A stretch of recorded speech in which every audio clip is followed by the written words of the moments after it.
لا مضل له ومن يضلله فلا هادي له ونشهد ان لا اله الا الله وحده لا شريك له ونشهد ان محمدا عبده ورسوله اما بعد اعوذ بالله من الشيطان الرجيم بفضل بسم الله الرحمن الرحيم ربنا انزل علينا مائدة من السماء تكون لنا عيدا لاولنا واخرنا وآية منك وارزقنا وانت خير الرازقين صدق الله العليم. கண்ணியத்திற்குரிய அல்லாஹ்வின் நல்லடியார்களே, சகோதரர்களே, ரப்பனா அன்சில அலைனா மாஇதத்தம் மினஸ் ஸமாஇ தகூனு லனா ஈதன் லிஅவ்வலினா வ ஆகிரினா.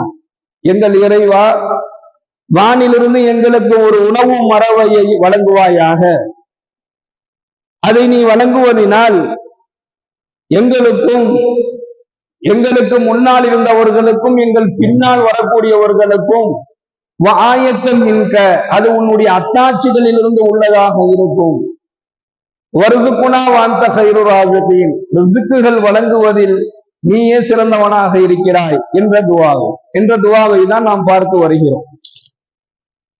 அல்லாஹ்விடத்துல எதை கேட்டாலும் அல்லாஹ் தன்னுடைய அடியான் அல்லாஹ்விடத்தில் எதை கேட்டாலும் அதை அல்லாஹ் வழங்குவான். அடியான் கேட்பதை நாம கேட்பது அல்லாஹ் நமக்கு கேட்பதையெல்லாம் நமக்கு கொடுக்க வேண்டும் என்று சொன்னால் அதற்கான தகுதியையும் அல்லாஹ் தன்னுடைய திருமறையில பதிவு செய்யலாம்.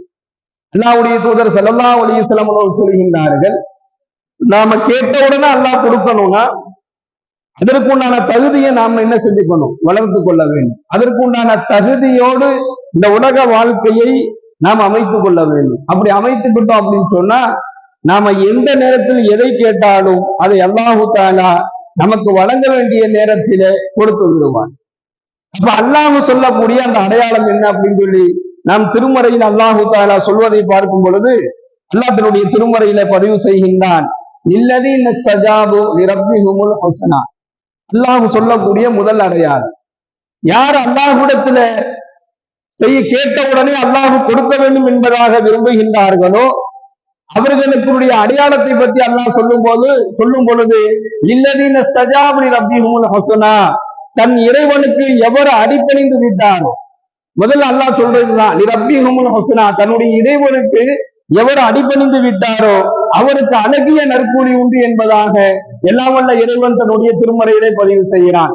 அவர் எப்ப எதை கேட்டாலும் அல்லாஹ் வழங்குவான். அவருடைய தேவைகளை அல்லாஹ் நிறைவேற்றி வைப்பான். அவருடைய காரியங்களை அல்லாஹ் லேசாக்கி வைக்கிறான்.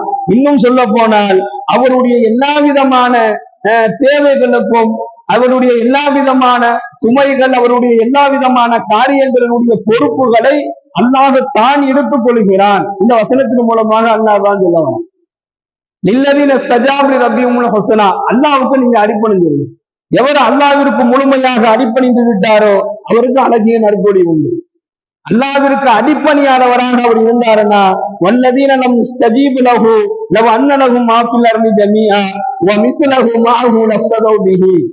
பூமியில் உள்ளவைகள் அவை போன்றவைகளும் தங்களுக்கு சொந்தமாக இருக்குமானால் அதை அனைத்தையும் மறுமையில் பரிகாரமாக அவர்கள் கொடுத்து விடுவார்கள் என்பதாக ஒரு வசனத்தை அல்லாஹ் பேசுறான். அல்லாஹ்விற்கு அடிபணிந்தவங்களுக்கு அல்லாஹ் என்ன செஞ்சிருவான், அவர்கள் எதை கேட்டாலும் அவங்களுக்கு எப்ப கொடுக்கணுமோ அதை அல்லாஹ் கொடுத்துருவான். அல்லாஹ்விற்கு அடிபணியாதவங்களாக இருந்தாங்க அப்படின்னு சொன்னா அவர்களுக்கு என்ன செய்ய மாட்டான் அல்லாஹு தஆலா. இந்த உலக வாழ்க்கையிலும் சரி மறுமையிலும் சரி என்ன கொடுக்கணுமோ அதை அல்லாஹ் கொடுக்க மாட்டான். அவருடைய தேவைகள் நிறைவேறாது, அவருடைய காரியங்கள் பூர்த்தி அடையாது. அவர்களுக்கு எல்லாம் இருந்தும் ஏதோ ஒரு குறையோடையே என்ன செய்யக்கூடியவர்களாக வாழக்கூடியவர்களாக அவங்க இருப்பாங்க. அல்லாஹ் தன்னுடைய திருமறையில சொல்றான், நாளைக்கு மறுமை நாளையில ஒரு அல்லாஹ்வினுடைய அந்த கேள்வி கணக்கு கேட்கப்படக்கூடிய அந்த நேரத்துல இந்த உலகத்துல நீங்க செஞ்சீங்களே பாவம், அந்த பாவத்திற்கு பரிகாரமாக ஏதாவது ஒண்ணு நீங்க கொடுங்கன்னு சொல்லி கேட்கப்பட்டுச்சு அப்படின்னு சொன்னா அந்த மக்கள் என்ன செய்வாங்கன்னா, பூமியில் உள்ளவைகள் இந்த பூமியில் அவங்களுக்கு என்னெல்லாம் சொந்தமா இருந்துச்சோ அது இல்லாமல் அவங்களுக்கு சொந்தமாக என்னெல்லாம் இருக்குதோ இதெல்லாம் அவங்க கையில அன்னைக்கு மறுமை நாள்ல கையில இருந்துச்சு அப்படின்னு சொன்னா அதை அனைத்தையுமே, யா அல்லாஹ் உலகத்துல நான் உன்னை அடிப்பணியாம வாழ்ந்துட்டேன், நான் நிறைய பாவம் செஞ்சுட்டேன், அதுக்கு பகரமாக நீ என்னை தண்டிச்சிடாத, எனவே அதுக்கு பரிகாரமாக நான் இது எல்லாத்தையுமே கொடுத்துடுறேன் என்பதாக தனக்கு ஏதாவது சொந்தமாக இருந்துச்சுன்னு சொன்னா அதெல்லாம் கொடுப்பதற்கு அவங்க முன் வருவாங்க. எதையாவது ஒண்ணு கொடுத்தாவது என்ன செஞ்சிருவோம், அல்லாஹ்வினுடைய அந்த தண்டனையில் தப்பித்துக் கொள்வோம் என்பதாக அவர்கள் எண்ணுவார்கள் என்று அல்லாஹ் தன்னுடைய திருமறையில பதிவு செய்யறான். சொல்லிட்டு அல்லாஹ் சொல்றான், உலாயிக லஹும் ஸூஉல் ஹிசாப், இவர்களுக்கு கடுமையான விசாரணை இருக்கிறது என்பதாக அல்லாஹ் சொல்லுகின்றார். இப்ப கண்ணியமிக்க அல்லாஹ்வின் நல்லடியார்களே, சகோதரர்களே, அடிப்பணிதல் என்பதை அல்லாஹ் தன்னுடைய அடியார்களிடத்திலிருந்து விரும்பக்கூடிய ஒரு விஷயம், சிறந்த நற்கூலியை நமக்கு பெற்றுத்தரக்கூடிய ஒரு விஷயம். இது இல்லாமல் சிறந்த வாழ்க்கையை இம்மையிலும் மறுமையிலும் நமக்கு பெற்றுத்தரக்கூடிய ஒரு செயல் அல்லாஹ்விற்கு அடிப்பணிதல் என்பது. அடிப்பணியாதவரை அல்லாஹ் ஒருபோதும் விரும்ப மாட்டான். வேதனைகளும் சுமைகளும் அவருடைய வாழ்க்கையில மிகப்பெரிய ஒரு சுமையாக வந்து நிற்கும் என்பதையும் அல்லாஹு தஆலா தன வசனத்தின் மூலமாக நமக்கு சொல்லி காண்பிக்கிறார். நபிகள் நாயகம் ஸல்லல்லாஹு அலைஹி வஸல்லம் அவர்கள் சொல்லி காண்பிக்கின்றார்கள், ஃபகத் இஸ்தமலல் ஈமான், அவர் எவருடைய ஈமான் பரிபூரணமாக இருக்கும் அப்படின்னு சொன்னா, யார் அல்லாஹ்விற்காக வேண்டி ஒன்றை நேசிக்கின்றாரோ, யார் அல்லாஹ்விற்காக வேண்டி ஒருவரை அல்லது ஒன்றை நேசிக்க மறுக்கின்றாரோ, விரோதம் கொள்கின்றாரோ, யார் அல்லாஹ்விற்காக வேண்டி ஒரு விஷயத்தை எடுத்துக் கொள்கிறாரோ, யார் தன்னுடைய அல்லாஹ்விற்காக வேண்டி ஒரு விஷயத்தை தடுத்துக் கொள்கின்றாரோ, இந்த குணம் ஒரு மனிதனிடத்துல ஒரு அடியானிடத்துல வந்துருச்சு அப்படின்னு சொன்னா ஃபகத் இஸ்தமலல் ஈமான், அவர் தன்னுடைய ஈமானை பரிபூர்ணமாக ஆக்கி கொண்டார் என்பதாக நபிகள் நாயகம் ஸல்லல்லாஹு அலைஹி வஸல்லம் அவர்கள் கூறியதாக ஹஜ்ரத் அபூ உமாமா ரலியல்லாஹு அவர்கள் இந்த ஹதீஸை அறிவிக்கின்றார்கள். இதுதான் முதல்ல அல்லாஹ் இரண்டாவது விரும்பக்கூடிய ஒரு விஷயம். எதையுமே அல்லாஹ்விற்காக வேண்டி இருக்கக்கூடியவர்களாகவும் அல்லாஹ்விற்காக வேண்டி தடுக்கக்கூடியவர்களாகவும் மாறிடும். அல்லாஹ் எதை விரும்புறானோ அதை செய்யறது இல்லை, நாம விரும்பணும்.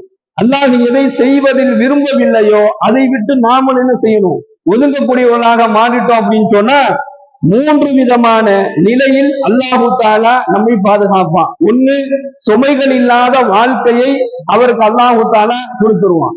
2வது, சுமைகள் இல்லாத பொருளாதாரத்தை அல்லாஹ் கொடுத்துருவான். எவ்வளவு பொருளாதாரம் இருந்தாலும் ஏதோ ஒரு சுமையாகவே இருக்கும், வாழ்க்கை சுமையாகவே இருக்கும்.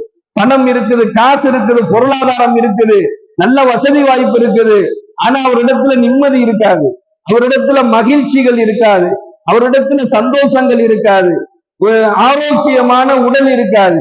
என்ன அப்படின்னு சொல்லி பார்த்தோம்னா எல்லாமே இருந்தும் சுமையாக இருப்பார். ஆனால் ஸல்லல்லாஹு அலைஹி வஸல்லம் அவங்க சொல்றாங்க, அல்லாஹ்விற்காக வேண்டி நேசம் கொள்வது, அல்லாஹ்விற்காக வேண்டி விரோதம் கொள்வது, அல்லாஹ்விற்காக வேண்டி ஒரு விஷயத்தை எடுத்துக்கிறது, அல்லாஹ்வுக்காண்டி ஒரு விஷயத்தை தடுத்துக்கிறது, இந்த குணம் இருந்துச்சு அப்படின்னு சொன்னா சுமைகள் இல்லாத பொருளாதாரத்தை அல்லாஹ் அவருக்கு வழங்குவான். அவருக்கு என்ன பொருளாதாரத்தை அல்லாஹ் கொடுக்கிறானோ அதன் மூலமாக அவர் மகிழ்ச்சி கொள்வார், அதன் மூலமாக அவர் திருப்தி கொள்வார், அதன் மூலமாக அவருடைய காரியங்களை அல்லாஹ் லேசாக்குவான். 3வது, சுமைகள் இல்லாத குடும்ப வாழ்க்கையை அல்லாஹ் வழங்கிடுவான். இன்னைக்கு பொருளாதாரத்திலையும் குடும்ப வாழ்க்கையிலையும் நமக்கு என்ன தேவை அப்படின்னு சொன்னா சுமைகள் இல்லாத மகிழ்ச்சியான ஒன்று தேவைப்படுகிறது. பொருளாதாரத்திலையும் சரி, குடும்பத்திலையும் சரி. பொருளாதாரத்துல எப்படி நல்ல வருமானங்கள் நிறைய வரணும், நிறைய அந்த பொருளாதாரத்தை சேமிச்சு வைக்கிறது இல்ல, அந்த பொருளாதாரத்தை நிறைய சம்பாதிக்கிறது இல்ல, எவ்வளவு நாம விரும்புவோமோ அதே போன்று குடும்ப வாழ்க்கையில நிம்மதியை நாம விரும்புறோம். குடும்பத்துல எந்த விதமான பிரச்சனையும் வந்துடக்கூடாது, குடும்பத்துல நிம்மதியா இருக்கணும், எந்த விதமான சங்கடங்களும் வந்துடக்கூடாது, அதே போன்று குடும்பத்துல யாருக்கும் நோய் நொடிகள் வந்துடக்கூடாது, எல்லாமே என்ன செய்யணும், மகிழ்ச்சியா இருக்கணும் விரும்புவோம். இந்த 2ஐயுமே அல்லாஹ் கொடுத்துருவான். அல்லாஹ்விற்காக வேண்டி ஒரு விஷயத்தை நேசிக்கக்கூடிய குணம் இருந்துச்சுன்னா, அல்லாஹ்விற்காக வேண்டி ஒன்று மீது விரோதம் கொள்ளக்கூடிய குணம் இருந்தா, அல்லாஹ்விற்காக வேண்டி ஒன்றை எடுத்துக்கொள்வது, அல்லாஹ்விற்காக வேண்டி தடுத்துக் கொள்வது, இந்த குணங்கள் இருந்தால் இந்த 3 நிலையிலும் அல்லாஹு தஆலா சுமைகளே இல்லாத சுகமான வாழ்க்கை அல்லாஹ் வழங்குவான் என்பதாக இந்த ஹதீஸின் வாயிலாக நாம் பார்க்கின்றோம். எல்லாம் வல்ல இறைவன் அவனிடத்துல அவனி தன்னுடைய அடியானிடத்துல எந்த நறுகுணத்தை அதிகமாக விரும்புகின்றானோ அத்தகைய நறுகுணமுடையவர்களாக அல்லாஹ் நம்மை ஆக்குவானாக. நம்முடைய மௌத்து வரையிலும் அல்லாஹ்விற்கு அடிப்பணிந்தவர்களாக, முற்றிலும் அடிப்பணியக்கூடியவர்களாக வாழ்ந்து வர்ணிக்கக்கூடிய நல்ல நசீபை ரப்புல் ஆலமீன் நம் அனைவருக்கும் வழங்குவானாக. வாயிதாவானா அல்ஹம்துலில்லாஹி ரப்பில் ஆலமீன். அஸ்ஸலாமு அலைக்கும் வரஹ்மத்துல்லாஹி வபரகாத்துஹு. சுப்ஹானல்லாஹி வபிஹம்திஹி சுப்ஹானக்கல்லாஹும்ம வபிஹம்திக வனஷ்ஹது அல்லா இலாஹா இல்லா அன்த வனஸ்தக்ஃபிருக வனதூபு இலைக். சுப்ஹான ரப்பிக ரப்பில் இஸ்ஸத்தி